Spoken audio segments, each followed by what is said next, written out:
नमस्कार। आज देश की तमाम फटाफट खबरों में आपका स्वागत है। खबरों के लिए आपसे निवेदन कि आप हमारे चैनल को सब्सक्राइब कर सकते हैं। तो बढ़ते हैं खबरों की ओर। रेल किराए में पहले जो रियायत मिल रही थी उसे फिर से बहाल होने का इंतजार अब न करें। रेल मंत्री अश्विनी वैष्णव ने मंगलवार को लोकसभा में साफ शब्दों में कहा कि बुजुर्गों और खिलाड़ियों को रेल किराए में अब छूट नहीं दी जाएगी। रेल मंत्री ने साफ किया कि रेल किराए में बुजुर्गों और खिलाड़ियों को छूट नहीं मिलेगी। अभी भी किराए की लागत का 50% खर्च सरकार उठाती है। बुजुर्गों को मिलने वाली रियायत में वर्ष 2019-20 में 1667 करोड़ रुपए का खर्च उठाना पड़ा। इसी तरह बुजुर्गों को मिलने वाली रियायत से 2018-19 में 1636 करोड़ रुपए का खर्च उठाना पड़ा। वैश्विक बाजार में मंदी की आशंका के बीच भारतीय रुपए में गिरावट का दौर जारी है। बुधवार यानी आज रिकॉर्ड गिरावट के बीच पहली बार 80 रुपये प्रति अमेरिकी डॉलर के स्तर पर बंद हुआ। समाचार एजेंसी के अनुसार मंगलवार के बंद भाव 79 रुपये 92 के स्तर पर 8 पैसे गिरकर 80 रुपये प्रति डॉलर के रिकॉर्ड निचले स्तर पर बंद हुआ।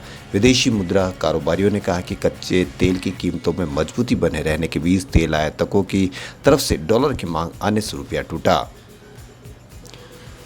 कर्नाटक बीजेपी के बड़े नेता के.एस. ईश्वरप्पा को कॉन्ट्रैक्ट सुसाइड केस में पुलिस ने क्लीन चिट दे दी है। इसे ईश्वरप्पा के लिए बड़ी राहत माना जा रहा है, जिन्हें आत्महत्या के मामले में आरोपों के बाद मंत्री पद से इस्तीफा देना पड़ा था। पुलिस ने कॉन्ट्रैक्टर संतोष के सुसाइड केस में भी रिपोर्ट फाइल की है। उडुपी पुलिस ने पब्लिक रिप्रेजेंटेटिव कोर्ट में ये रिपोर्ट फाइल की है। खबरों के अनुसार सबूतों के अभाव में पुलिस ने ईश्वरप्पा को क्लीन चिट दे दी। मध्य प्रदेश में नगरीय निकाय चुनाव के दूसरे दौर की मतगणना के बाद भारतीय जनता पार्टी ने देवास और रतलाम, जबकि कांग्रेस ने रीवा और मुरैना में महापौर सीट पर जीत हासिल की। वहीं कटनी महापौर का पद एक निर्दलीय प्रत्याशी के खाते में गया। मध्य प्रदेश में नगरीय निकाय चुनाव के दूसरे चरण के लिए मतगणना बुधवार सुबह 9 बजे यानी आज शुरू हुई।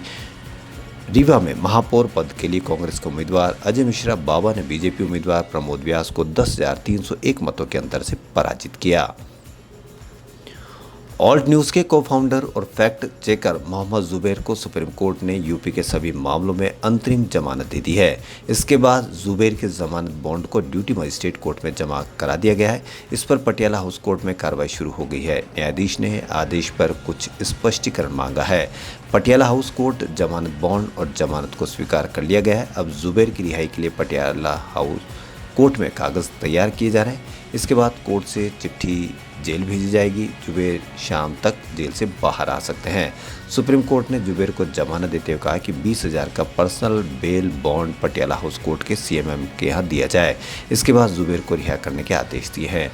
कोर्ट ने जुबैर की जमानत पर शर्तें लागू करने की मांग खारिज कर दी। जस्टिस चंद्रचूड़ ने कहा कि हम एक पत्रकार को कैसे बता सकते हैं कि वे क्या लिखे। संसद में गृह राज्य मंत्री नित्यानंद राय ने एक सवाल के जवाब में बताया कि 2021 में पिछले कई सालों में भारतीयों ने अपने देश की नागरिकता छोड़कर दूसरे देशों की नागरिकता हासिल कर ली है। इसको हम किस प्रकार लें, ये आप पर छोड़ देते हैं। क्यों भारतीय भारत को छोड़ रहे हैं। गृह मंत्रालय के एक चौंकाने वाले आंकड़े ने खुलासा किया है कि कैसे पिछले 7 वर्षों में अमेरिका, ऑस्ट्रेलिया, कनाडा जैसे देशों में कुल 9,25,000 लोगों ने अपने पासपोर्ट सरेंडर कर दिए और नागरिकता ले ली। क्या ये चिंता का कारण है या गर्व की बात है, यह आप विचार करें। बॉलीवुड एक्टर रणबीर कपूर 4 साल के लंबे ब्रेक के बाद फिल्म शमशेरा से बड़े पर्दे पर वापसी कर रहे हैं। हाल ही में बातचीत के दौरान उन्होंने खुलासा किया कि वो फिल्म की रिलीज के बाद दोबारा ब्रेक लेने की तैयारी कर रहे हैं। दरअसल रणबीर शादी के बाद अब तक वर्क कमिटमेंट्स की वजह से हनीमून पर नहीं जा पाए हैं।